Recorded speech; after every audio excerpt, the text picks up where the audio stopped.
Según tu información, Borges pudo haber escrito acá en la biblioteca de Borges, aquí mismo.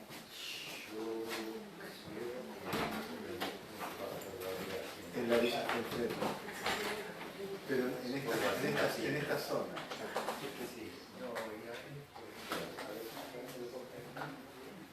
Ah, porque la biblioteca como dos lugares. Sí, eso está tachado. Ah, la biblioteca de Babel, sí.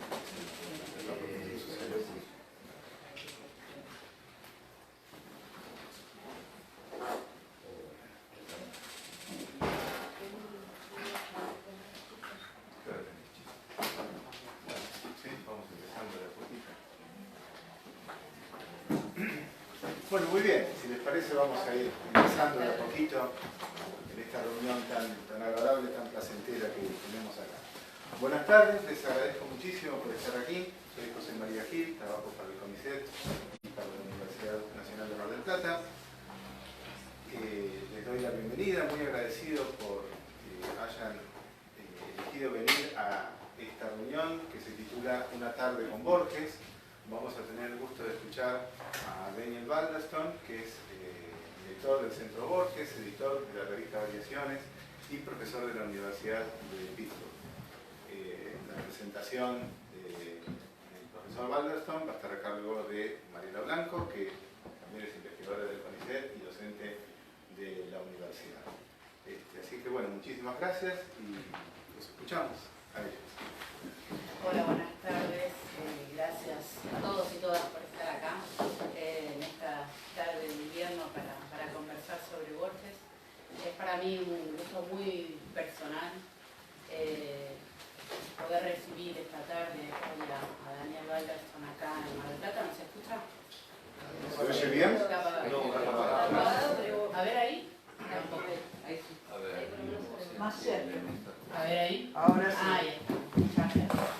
Bueno, entonces decía que es un gusto realmente en lo personal y también en lo institucional compartir este espacio con José María Gil, del Departamento de Filosofía de la Universidad de Mar del Plata, que digamos, relaciones de trabajo que tanto tiempo nos unen, y en el caso de Daniel Balderston por haber tenido la suerte hace un tiempo de haber hecho una estancia postdoctoral en la Universidad de Pittsburgh que nos permitió entablar un lazo laboral duradero y digamos también un espacio para los estudiantes de acá de Mar del Plata y los estudiosos de Borges para poder publicar en la revista Variaciones Borges que él dirige en la Universidad de Pittsburgh. Voy a hacer la presentación formal y de paso les cuento que la idea de esta charla de esta tarde con Borges es comenzar con una exposición que va a realizar Daniel de 10 minutos sobre los manuscritos de Borges, que son los materiales al fin y al cabo que hoy en día nos están ocupando a los estudiosos sobre Borges, para que conozcan estos últimos estudios que se están realizando sobre la obra del autor, y en la etapa de esta conversación vamos a dejar abierto un espacio para las preguntas que ustedes tengan para hacerle sobre la obra de Borges, sobre los estudios sobre Borges, en fin, cualquier tipo de curiosidad que tengan al respecto. Entonces, ahora sí comentarles que, tal como dijo José María antes, el doctor Walderston es el director del Borges Center de la Universidad de Pittsburgh, que es académico correspondiente de la Academia Argentina de Letras también, y que actualmente es el tesorero del Instituto Internacional de Literatura Iberoamericana, que es una institución con una amplia trayectoria sobre estudios latinoamericanos en el mundo. También mencionar que su título es el de Mellon, Professor of Hispanic Literature, University of Pittsburgh, desde 2008, pero que anteriormente enseñó en la Universidad de Iowa, así como también en la Universidad de Tulane y en muchas otras, y que fue visiting professor en muchas universidades del mundo. Voy a mencionar la de México, la de Buenos Aires, también nuestra Universidad de Mar del Plata. Tuvimos el gusto de tenerlo dando un curso de doctorado en 2013, la Universidad del Litoral, Montevideo, Medellín, en fin, muchas, entre las que se cuentan también universidades de Noruega y de Brasil. Y especialmente quiero detenerme en mencionar, seguramente él ahora lo va a hacer con más detalle, sus últimas publicaciones, y solo voy a mencionar la de los últimos años, como para que vean el caudal de publicaciones idearias en donde Daniel investiga. El método Borges es el que tenemos por aquí, es el último libro que ha sido publicado por Ampersand, es el último no tanto, porque Daniel está acá en Argentina también para presentar un libro que continúa estos estudios que él viene realizando hace ya un tiempo sobre los manuscritos de Borges, en un libro que va a publicar Eudeva, que se llama Lo marginal es lo más bello, si no me equivoco. Algunos libros también de mucha relevancia para que vean que la diversificación, que Daniel no solamente se dedica a los estudios de Borges, sino también a los de otros autores, leído primero y escrito después, aproximaciones a las obras de Augusto Rabastos, Ricardo Piglia y Juan José Saer, que fue publicado por la editorial Eudubín de Villa María en 2020. La reedición de su tesis doctoral, también publicada, reeditada por Eudubín, el precursor velado, la obra de Stevenson en la obra de Borges.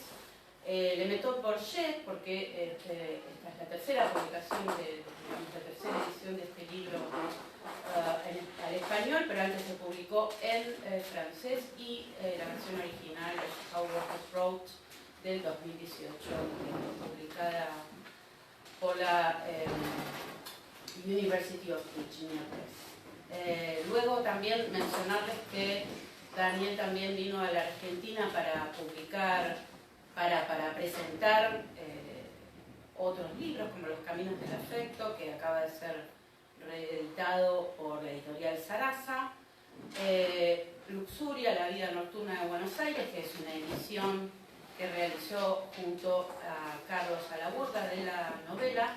Es decir, también comentarles que los estudios queer son una de las líneas que lo tienen a Daniel como precursor. Y también reúne los estudios que se hicieron sobre Borges en el mundo. Así que autor de todos esos proyectos también, hoy está con nosotros Daniel Vargas. Muchísimas gracias, y entre otras cosas me da mucho gusto estar aquí con muchos autores de artículos en variaciones Borges y con la coeditora de 2 números. En fin, son relaciones que se han venido manteniendo y fortaleciendo en la última década, y hay un par de tesis y tesistas aquí que están haciendo cosas muy importantes que van a tener que ver con lo que estamos discutiendo, vamos a discutir un poco hoy. Yo simplemente para darles un poco el panorama antes de que conversemos, quería mostrar un PowerPoint rápido con algunos títulos y cosas y después darles una versión como en forma telegráfica de algo que he escrito últimamente sobre dos manuscritos del ensayo. No se escucharán, entonces, como hablar más fuerte. Ok. El ensayo del mundo de los libros, un famoso ensayo que tiene mucho que ver con la lectura, la filosofía, la religión, etc. Ahí. Okay, bueno. Quería mencionar, antes de que yo comenzara a hablar a estudiar manuscrito de Borges, había habido un par de publicaciones. Una es esta, que es una catástrofe.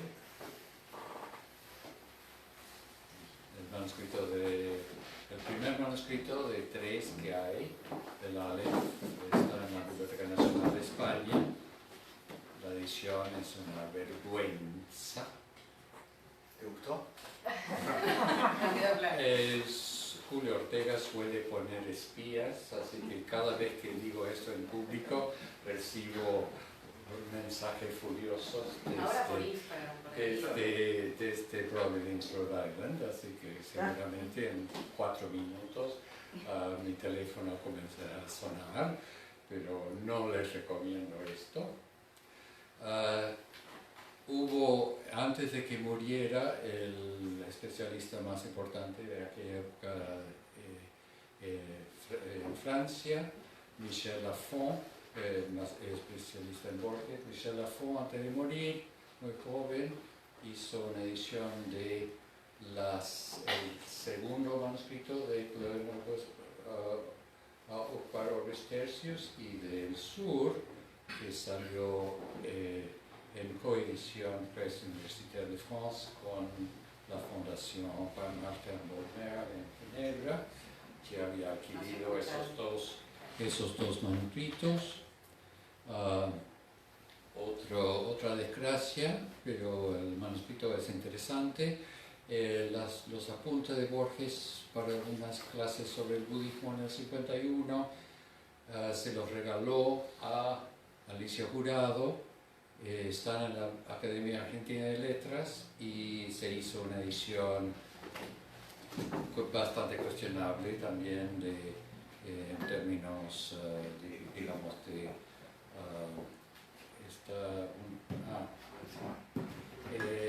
pero en fin, hay acceso a algunos manuscritos, he puesto en circulación, bueno,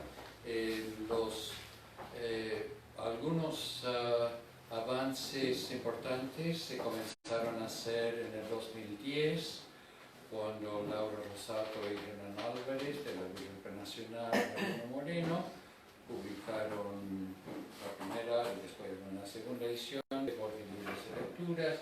Hubo un coloquio Borges Lector en la Biblioteca Nacional en el 2011, que es cuando conocí a Mariela. Nosotros en el 2014 publicamos un número de crítica genética sobre Borges a base en parte de clases que yo había dado en la UBA y aquí, y Martín Pérez Calarco fue uno de los que participaron en ese número. Después la versión en inglés y la francesa. A mí me sigue gustando mi título en inglés, How Borges Wrote, pero ese wrote es imposible en las lenguas románicas, ¿no? Porque escribió, en qué orden poner las palabras. Entonces los franceses, supongo que pensando en Descartes, pusieron la méthode y Alpersan se decidió también por método. Yo no sé si Borges tenía método, pero de eso se puede. Había una práctica, por ejemplo, pero no sé si llega a método. libro que circulé, los 3 libros facsimilares, 18, 19 y 20, poemas y prosas breves y ensayos y cuentos. Si están accesibles, hay versiones en PDF muy baratas en el sitio de Borges, y si alguien quiere aliviar un poco a María Celeste Martín, una diseñadora gráfica de Venado Tuerto, que es decana en Emily Carr University of Art and Design en Vancouver. Entonces hicimos un trabajo, digamos, bastante avanzado con respecto a la cuestión del diseño digital para representar manuscritos literarios. Bueno, esta es la versión que se está presentando en múltiples lugares en estos meses. Y el libro que sale en una semana en Eudeva, que hay algunos ensayos ahí que son anteriores al método Borges, ¿no? Un poco están como apéndice o el trabajo de calentamiento de mi parte, de cómo acercarme a los manuscritos, pero la mayor parte son, como terminé uno de los grandes coleccionistas en Estados Unidos, sus papeles llegaron a la Michigan State University en el 19, me digitalizaron la totalidad de de unos 30 cuadernos y con eso estamos trabajando desde el 2020 para acá. Entonces de repente hay una montaña en el margen izquierdo que nos ha permitido saber con exactitud ediciones, años, párrafos concretos, exactos, que estaba consultando mientras escribía y no necesariamente ponía ni el 10% de su investigación en los textos publicados. Ejemplo del culto de los libros. El último número, bueno, el penúltimo de variaciones, el más, pero creo que esto va para largo. Es mucho material y es un material muy complejo, como van a ver. Ok, del culto de los libros. Sale en La Nación en el 51, ahí está una foto del suplemento, en la primera página del suplemento. Ensayo muy fácil para ver más detalle, pero ven que hay una hoja cortada. Cuando Borges no estaba satisfecho con algo, a veces cortaba con tijera o navaja. Vamos a ver algunos detalles, pero ven que es un manuscrito que, donde está trabajando desde el inicio del proyecto hasta el final, hasta las notas de pie de página, están en la cuarta hoja y las enumera: 1, 2, 3, 4. Segundo borrador, porque no aprendió nunca a escribir a máquina, escribía en letra un poco más grande, un poco más ordenada,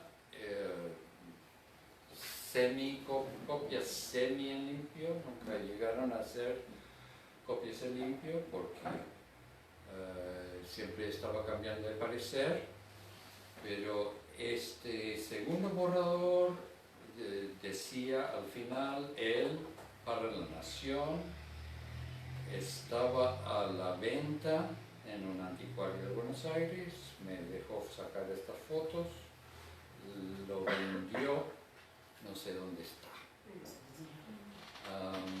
pero permite ver el contraste, digamos, entre, a ver,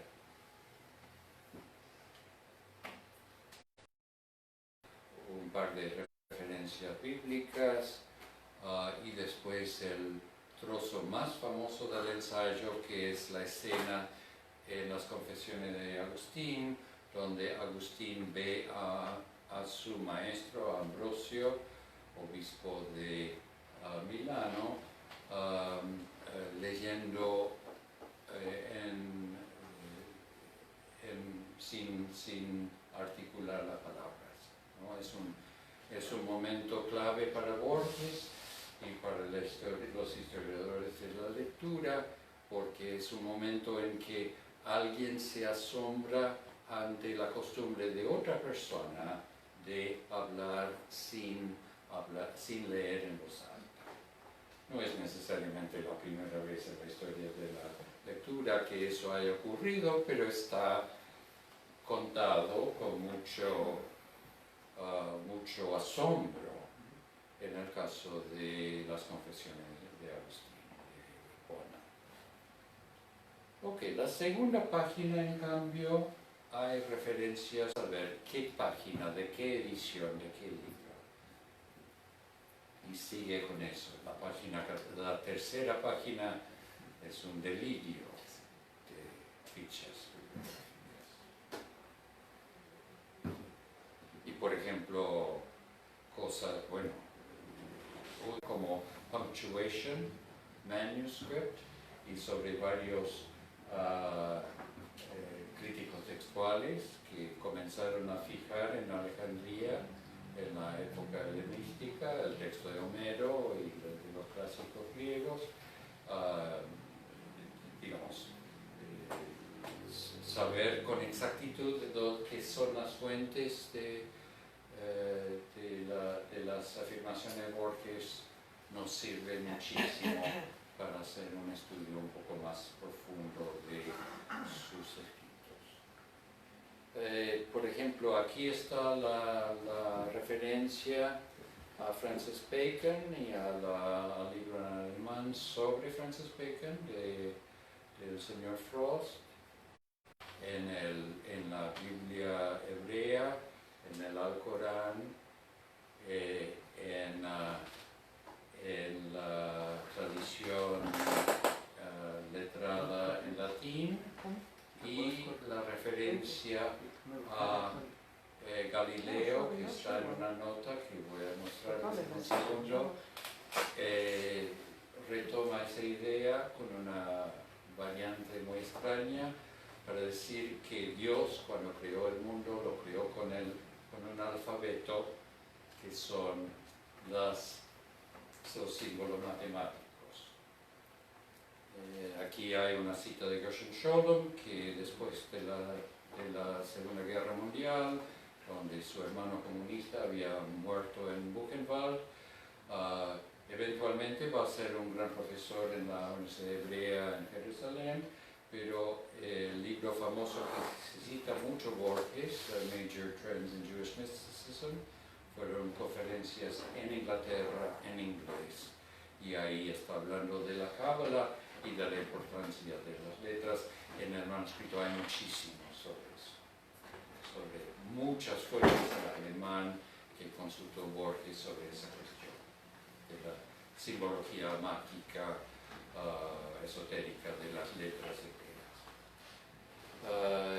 El texto termina con una famosa traducción de Borges de un texto de Léon Blois, que había citado 11 años antes en El espejo de los enigmas, pero esta vez, cuando vuelve a citar eso, en el 51, sin duda está pensando para toda esta cuestión de la celebración de la manera en que estamos inscritos en la historia, de modo que no podemos entender. Está pensando, creo. Yo creo que el del Curso de los Libros es su respuesta a alpargatas, sí, libros, ¿no? Que no, digamos, en el 40 no estaba en el panorama intelectual ese eslogan, pero en el 51 sí. Hay una cita que no aparece para nada en la versión publicada, que le va a gustar a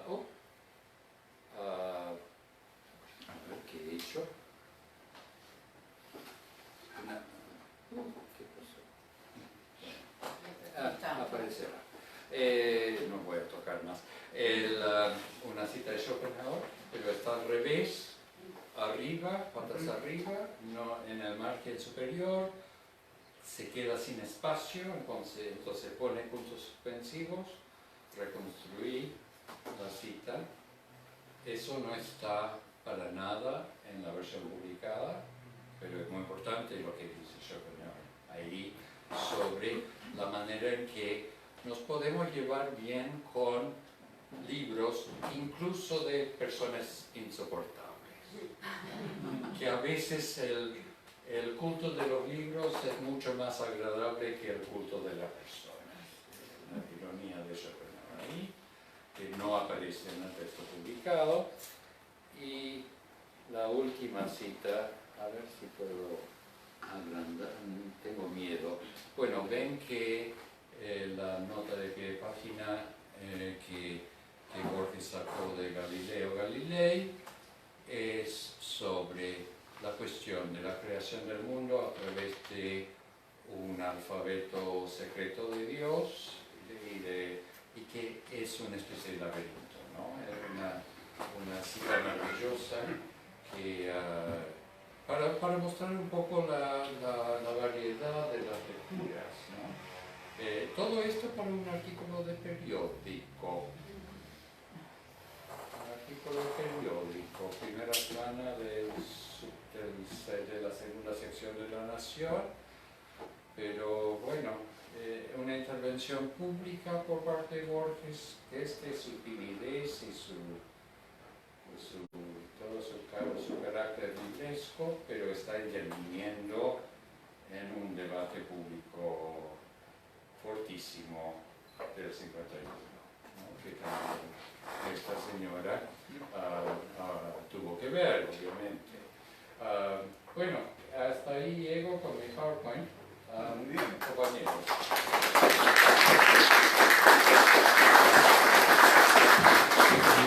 Muchas gracias, Brandon. Pero seguimos con esta tarde con Borges. En esta instancia de la reunión que estamos teniendo acá tan gratamente, vamos a pasar a la parte de las preguntas. Pero primero ustedes. Sí, primero, para fortuna de ustedes, voy a hacer una única pregunta. Y bueno, Daniel estará, después también Mariela, y luego pasaremos a las preguntas del público. Mi pregunta sería la siguiente, si es posible. Recién Mariela mencionaba la página del Centro Borges, que es espectacular, que se puede acceder muy fácilmente, simplemente googleando, van a encontrar fácilmente la dirección. Ahí en la página del Centro Borges, una de las cuestiones que se tiene en cuenta es la pregunta precisamente ¿por qué Borges? Bueno, y una de las respuestas que da, o una de las pistas que da, es el argumento de los fundadores del Centro Borges, que decían a mediados de la década del 90 que lo que caracteriza a Borges es que es al mismo tiempo un filósofo de la poesía y un poeta de la filosofía, ¿no? Y también señala que en todos sus textos prácticamente hay alguna clase de reflexión ontológica y que muchos de sus textos directamente hasta se pueden interpretar como un tratado. Bueno, la pregunta en relación con esto sería el comentario si se puede dar algún ejemplo o alguna consideración acerca de por qué a Borges se lo puede considerar un filósofo de la poesía o un poeta de la filosofía, bueno, o un poeta filosófico. Eso fue sin duda la afirmación de Iván Almeida, sí, que es filósofo y semiótico. Sí. Vive en Francia ahora, se jubilaron de Dinamarca, él y Cristina Parodi, y hay mucho escrito sobre la filosofía de Borges o las ideas filosóficas de Borges. Yo creo que estoy un poco en el otro bando ahí, y que pienso que Borges utilizó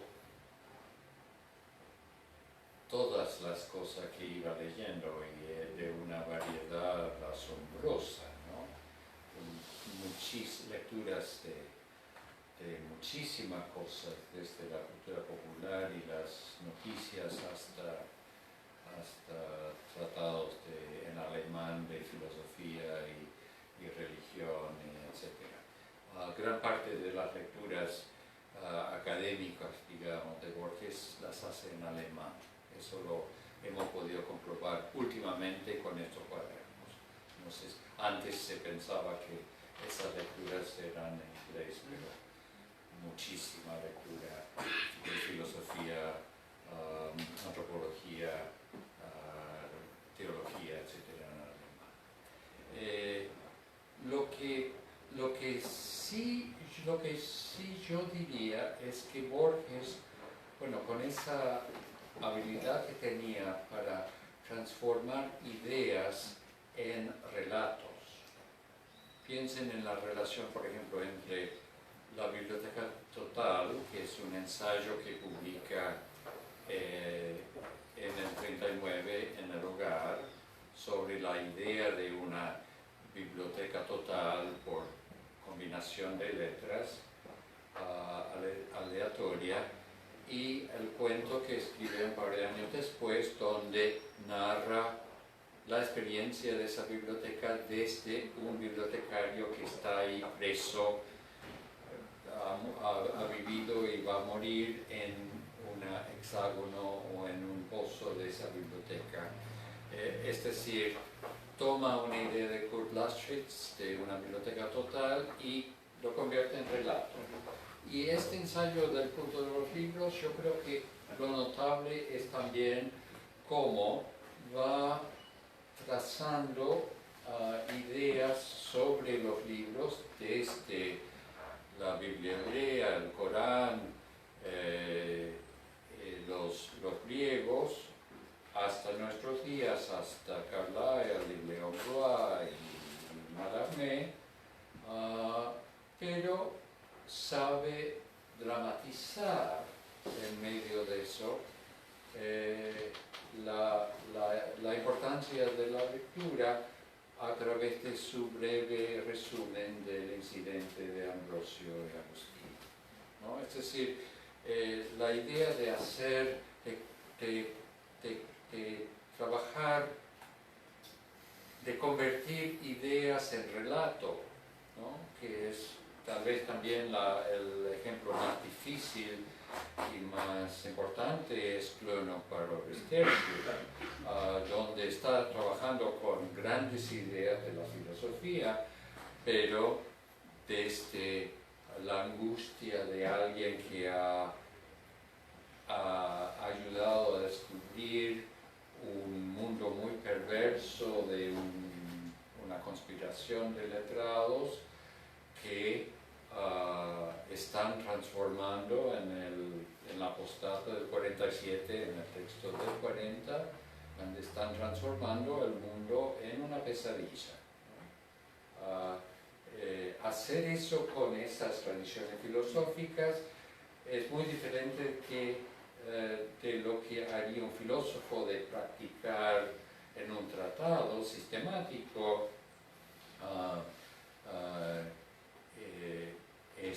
esa idea de la relación entre la percepción y la realidad, ¿no? Todo eso que venía de Barclay Hume en ese ensayo, en ese cuento, pero en el relato está contado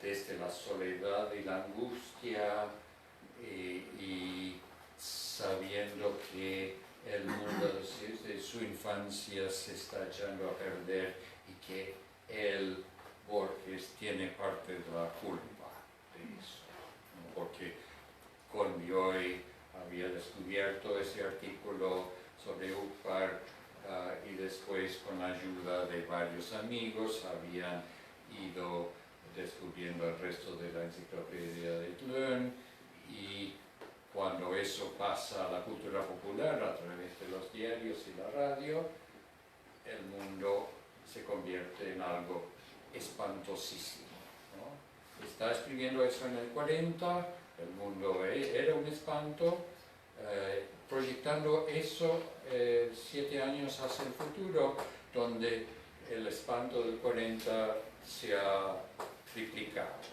¿no? Se ha vuelto absolutamente invivible.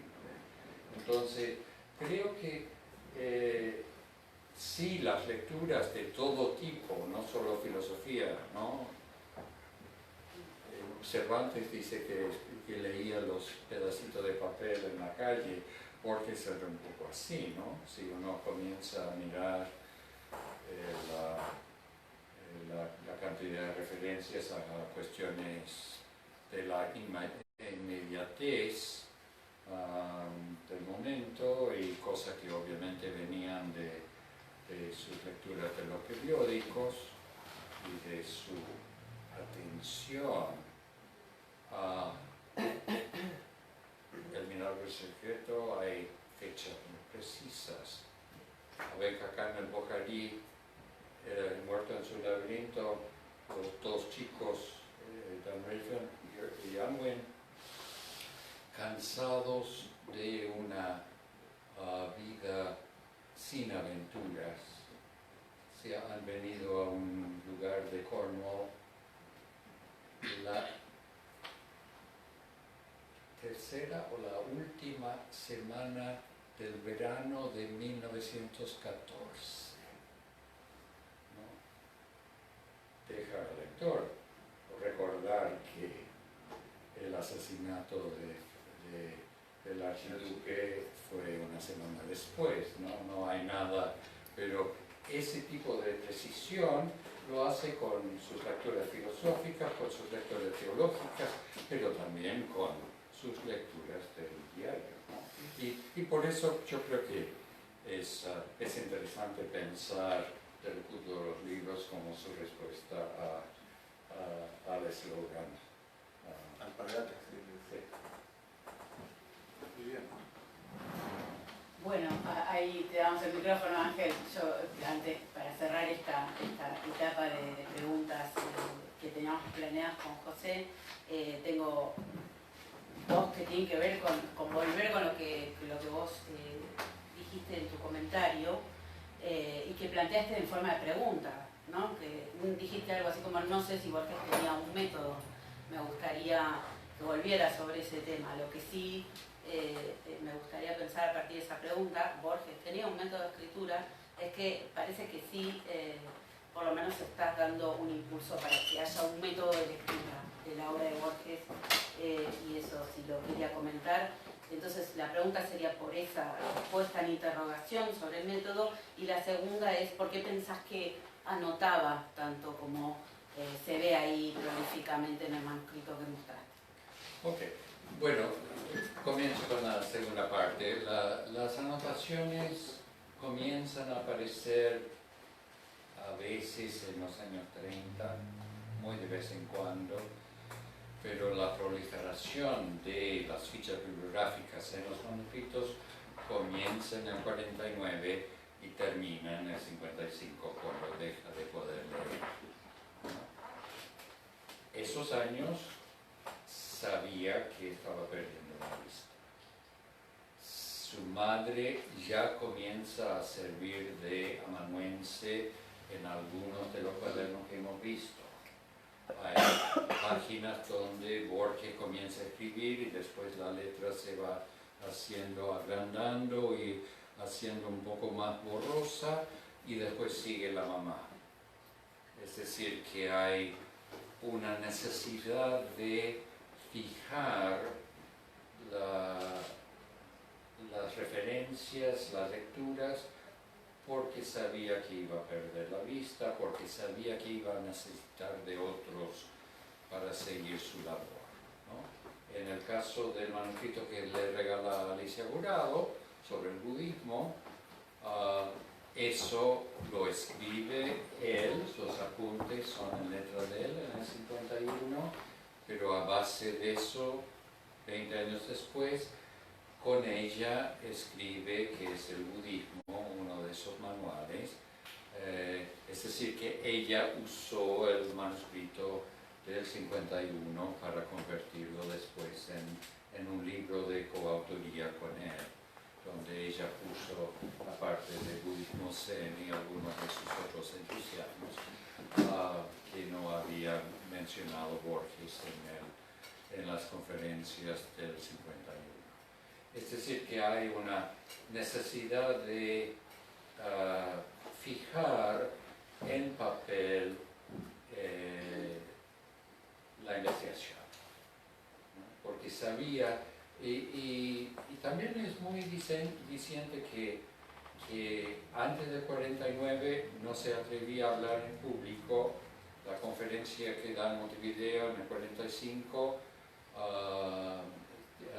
aspectos de la literatura gauchesca, la escribe, pero le pide a José Pedro Díaz que la lea.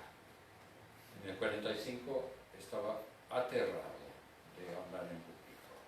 Lo mismo sucedió con el desagravio Borges y la cena de la Sadre, ¿no? Él no leyó sus textos. A partir del 49 comienza a hablar en público y obviamente nunca paró de hablar. Si pensamos en la cantidad de conferencias y entrevistas del Borges ciego, ¿no? Pero este periodo es muy importante porque de repente podemos documentar sus lecturas y cómo utilizó esas lecturas. Ahora, método, yo diría que hay como métodos idiosincrásicos diversos que discuto bastante en el libro de Ampersand, pero que yo no lo podría reducir a un método. Por ejemplo, un ejemplo muy estúpido, pero usa a veces la X mayúscula en el margen izquierdo para inserción, a veces para tachadura y a veces, es decir, para tachadura o inserción. La misma letra significa las dos cosas contrarias. Hay en los manuscritos importantes del periodo central, del 39 al 53, digamos, hay una proliferación de posibilidades, ¿no? A veces hasta 15 para escoger una palabra, a veces 5 o 6 versiones de una cláusula, y no necesariamente escoge la última, ¿no? Es decir, que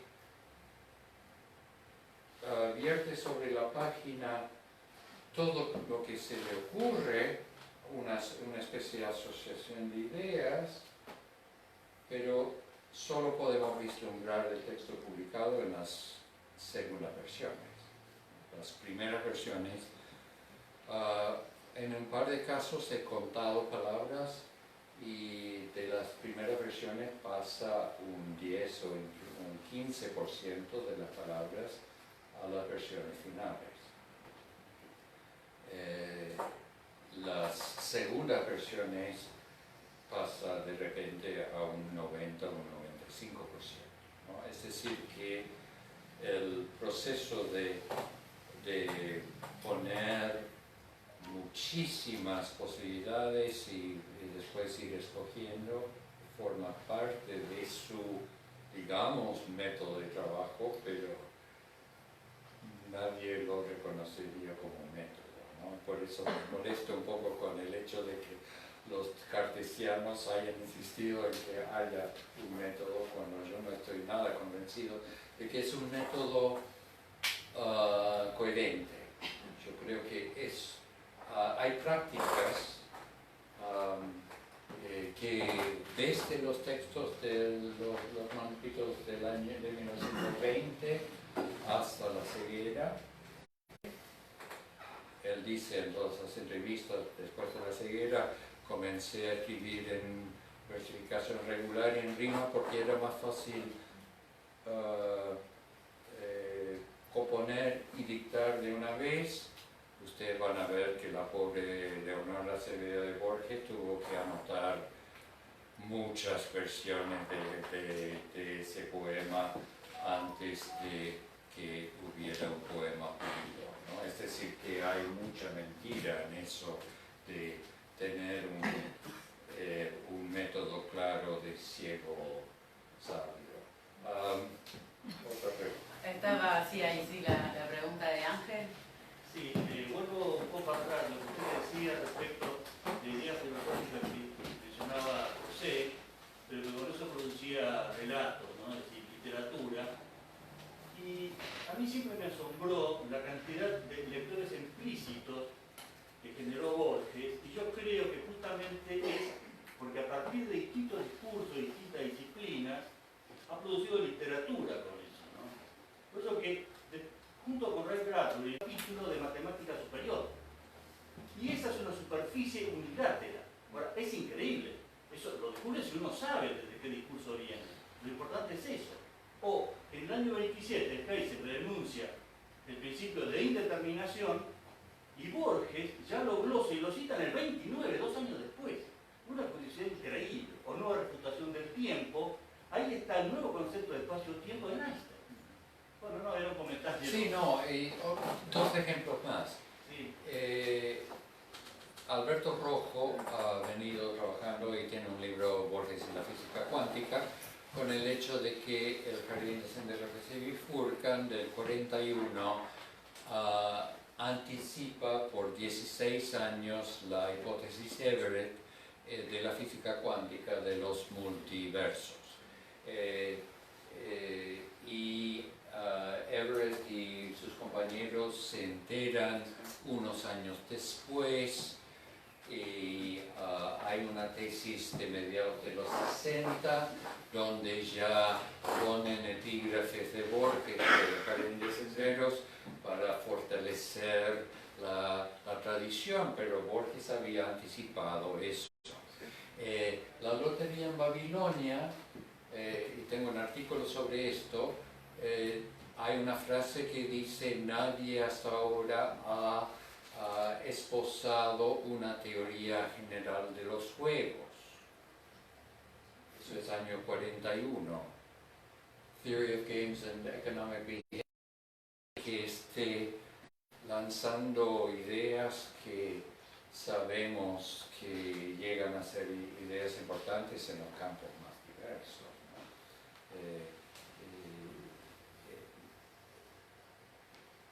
Pero no en forma sistemática. Yo creo que son como pequeñas digresiones o digramas que resultan ser importantes para los grandes pensadores de la física cuántica, de la teoría de los juegos, obviamente ahora para la informática, y los multiversos, y etcétera, etcétera. Pero yo creo que esas intuiciones no necesariamente se desarrollan o no se desarrollan de forma sistemática en la obra de Borges, son como destellos de que otra gente se encarga de desarrollar con o sin un conocimiento de los textos de Borges.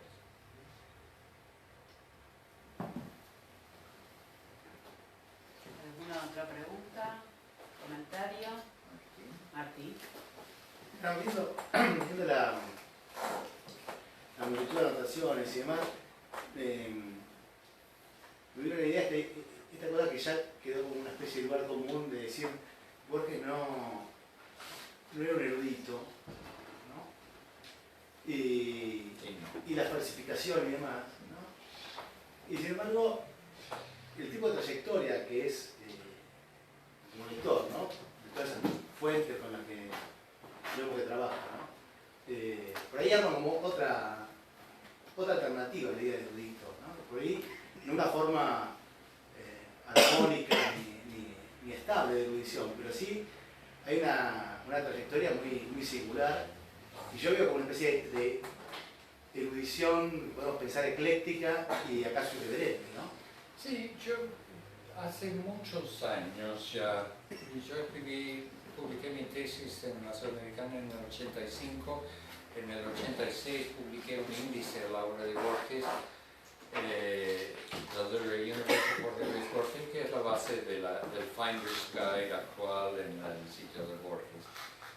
Ya en el 86 había llegado a la conclusión de que el lugar común de decir que había muchos libros y autores y títulos apócrifos era porque la gente no sabía investigar, no sabía encontrar, pero que había fuentes. Ahora, esa intuición mía, yo no tenía necesariamente la base para decir la edición tal página, el segundo párrafo, esto, ¿no? Eso lo hemos podido hacer en los últimos 2 o 3 años, gracias a estos cuadernos, ¿no? Antes de eso, había de vez en cuando alguien descubría alguna cita invisible. Silvio Molloy, en las letras de Borges, dice que cuando estaba traduciendo algo de H.L. Mencken en sus años mozos, se topó con una cita en Mencken de Pilgrim's Progress de John Bunyan, que aparece algo de la sangre que se corre entre los dedos o algo así, que aparece en biografía de Tadeo Isidoro Cruz. Yo estudié el manuscrito del Hombre del Umbral, que comienza con una cita equivocada de Juvenal y con la declaración de que no va a haber interpolaciones de Kipling, y en el manuscrito, en el margen, está la cita de Juvenal bien, se está burlando del inglés, que tiene pretensiones de latinista y él sabe mejor latín que el interlocutor inglés, y esconde un verso de Kipling en la descripción del loco que ejecuta al oficial británico corrupto, ¿no? Es decir, que los manuscritos no están listas, pero ya sabíamos que había muchísimas citas escondidas. Mi ejemplo favorito, porque fue supongo que el primero que descubrí, el final del Inmortal, eso de palabras de Peraza, palabras de otros, es decir, la idea de que el manuscrito de Cartáfilo fuera un plagio es a la vez un plagio por parte de Borges de Joseph Conrad, de un prólogo muy famoso, ¿no? Está traduciendo un texto de Conrad y poniéndolo como defensa del plagio.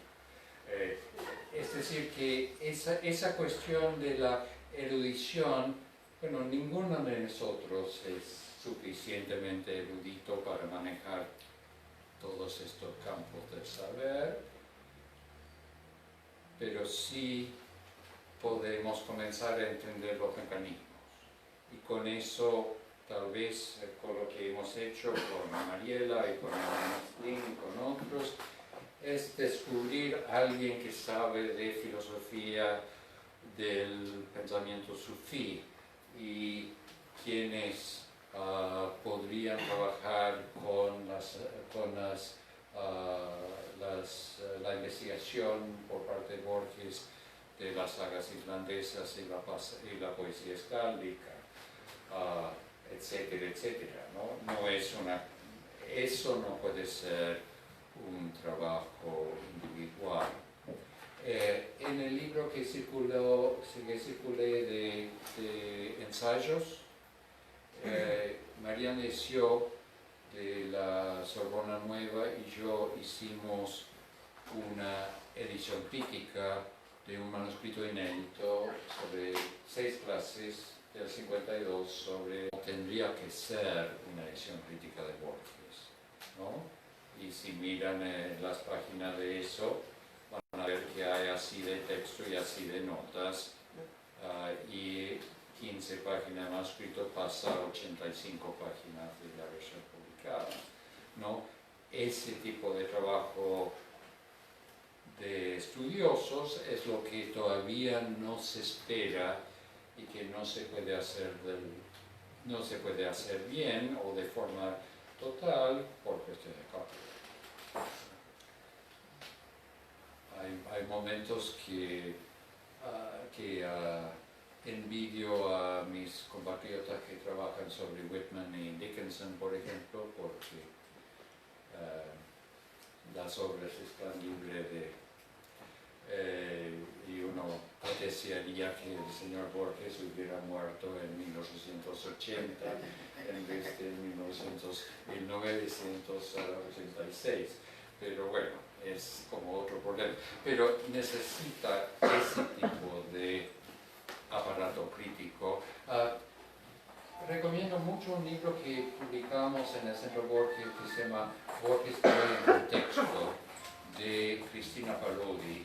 De nuevo, hay una versión PDF muy barata y también una versión, un ladrillo en papel, que lo hizo como el aparato crítico de una edición que es imposible hacer, ¿no?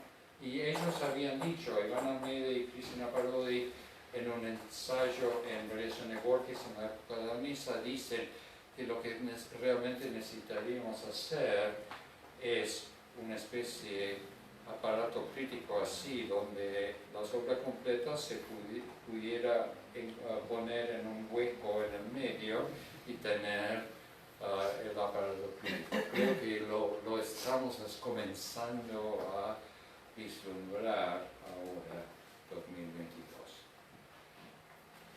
Perdón, justo en el momento que mencionó el nombre del libro que recomienda, no lo pudimos escuchar. ¿Podría repetir? Borges y Bioy en contexto. Borges Bioy en contexto, Cristina Parodi, Gracias. que fue la cofundadora del Centro Borges con Iván Almeida, a quien citó José María Gil. Es como una especie de acompañamiento para leer una obra que se hace muy difícil, ¿no? Que es la de Borges y Bioy, porque sale, digamos, del común de la obra que estamos acostumbrados quizás con Borges, ¿no? Y quizás ahí, para ir cerrando. Sí, salvo que haya alguna pregunta. Una pregunta. Si no podemos Sí, demorarnos un quisiera- poquito, tenemos una buena excusa porque están preparando el Hacer. ¿Borges aún guarda sorpresas para usted? Oh, sí, constantemente. No, por eso estoy... Bueno, comencé a frecuentar al coleccionista cuyos papeles están ahora en Michigan State, como en el 2014. Yo iba una vez al año por varios días, tuve que escuchar sus cuentos más diversos, el segundo del Inmortal, etcétera, muchas cosas. Pero yo estoy convencido ahora que él pensaba vivir unos 25 o 30 años más, porque como siempre me deparaba una sorpresa por visita, había todavía programadas muchas visitas futuras que no se pudieron realizar porque murió. Pero ahora en equipo estamos viendo eso. Es un rompecabezas maravilloso, porque los manuscritos, los cuadernos, las referencias cruzadas,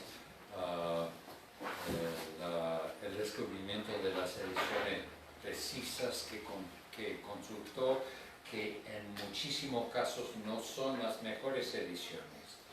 Muchísimas veces Borges era un hombre sin demasiados recursos, entonces si tenía un libro de William Blake era una selección popular de la prosa y verso de William Blake, no era la gran edición de Blake, ni de Swift, ni de Flaubert, etc., ¿no?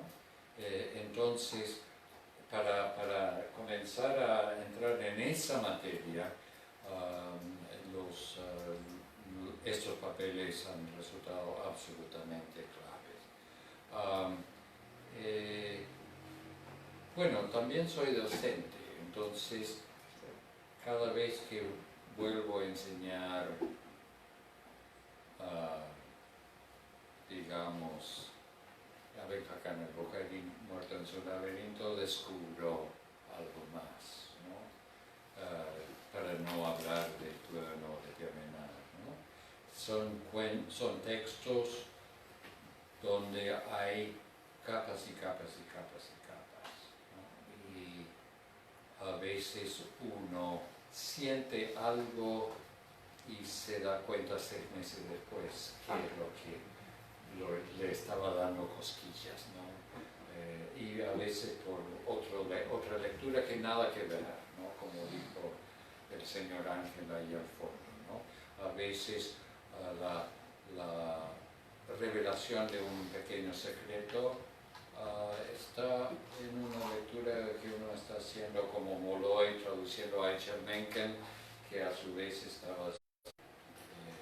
es muy difícil, por eso también es muy importante el libro de Cristina Parodi, porque demuestra que tanto del lado de Bioy como del lado de Borges había un interés increíble en las nimiedades de la cultura popular. Todavía una pregunta más. ¿Sí? No sé, ¿se puede? Sí, dale, por sí. favor.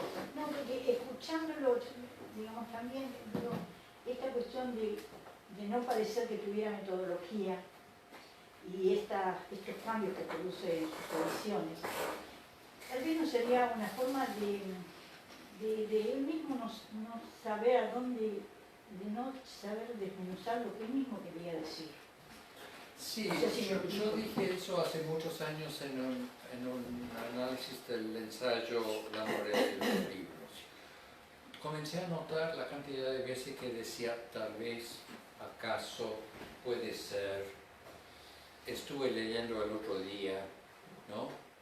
Todo como ocurrencias, ¿no? Sí, los reportajes también. Sí, y yo creo que eso también tiene que ver con su fama posterior, radial, televisiva, entrevistas, etc. Ese titubeo no es exactamente una costumbre nacional, ¿no? Y no era exactamente el tipo de discurso que había en el 49, 50, 51, 52. Es decir que yo creo que el titubeo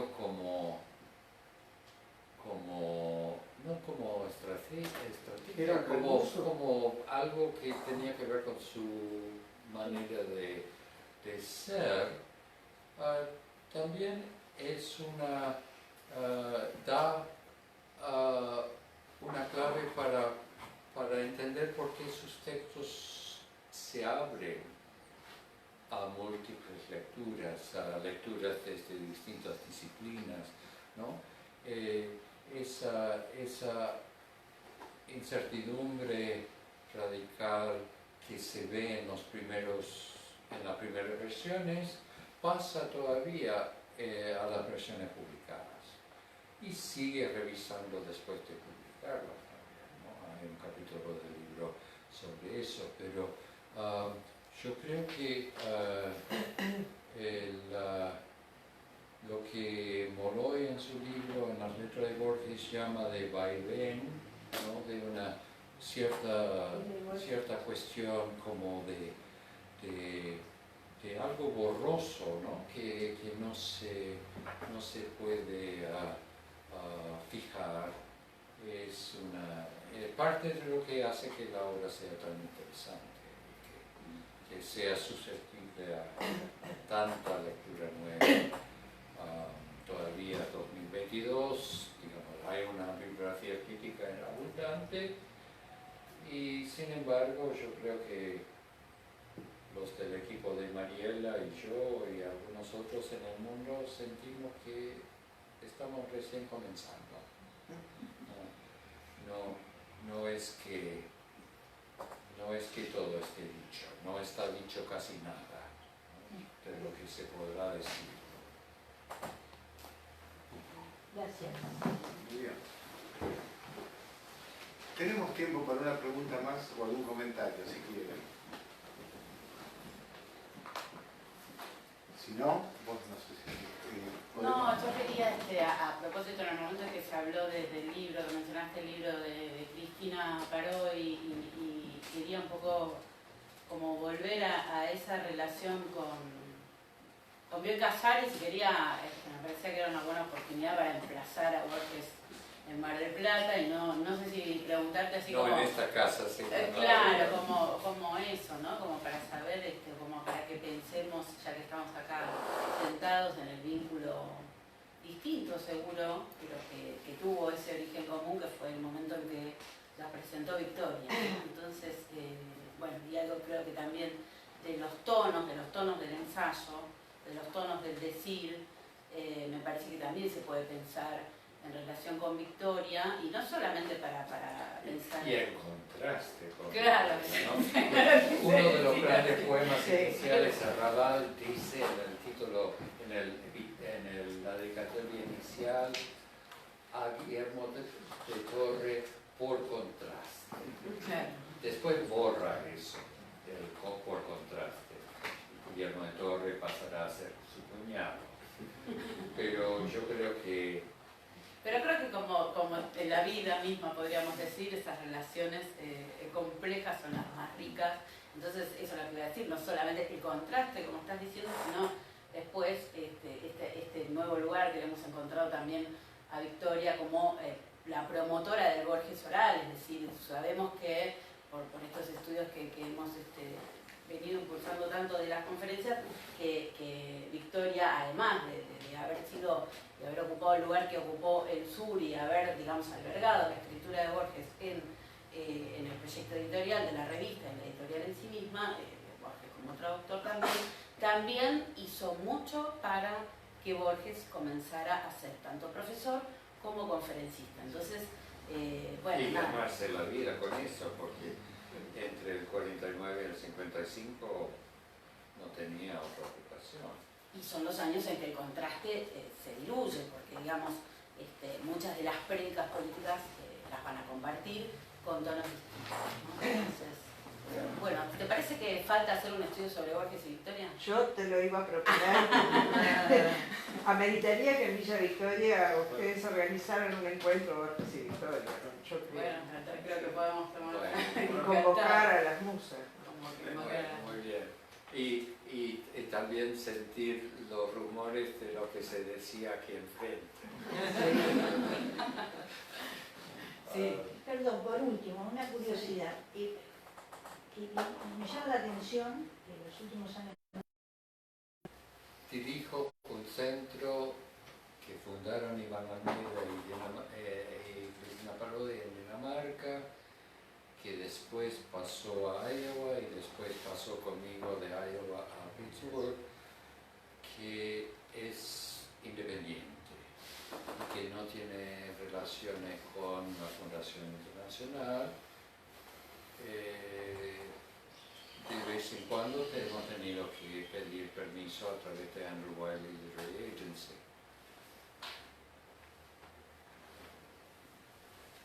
Y ahí voy a... Tal vez podríamos invitar a las futuras jornadas que hoy estamos imaginar. ¿Qué es la frase de Embrionariamente. ¿Qué es lo que dice la frase de Wittgenstein? De Si lo de que aquello que no se puede hablar, mejor callar. callar. O como decía Lucas Prodan, mejor no hablar de ciertas cosas, que es una versión formulada, claro, de esa frase famosa del Tractatus de Wittgenstein. Bueno, creo que lo hemos pasado magníficamente. Vamos a despedir a Daniel con un aplauso.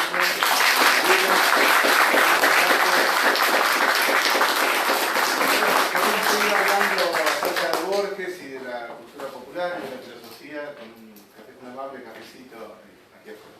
Muchas gracias. Muchas gracias.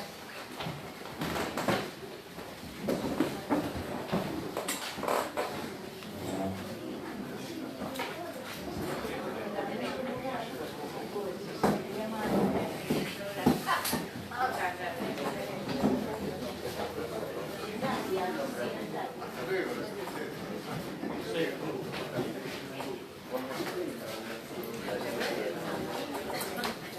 Sí, por supuesto. Una gran oportunidad. Bueno, nos despedimos. Muchas gracias a toda la gente de Instagram y de Facebook por haber estado. Muchas gracias, Daniel, por haber estado aquí. Muy amable.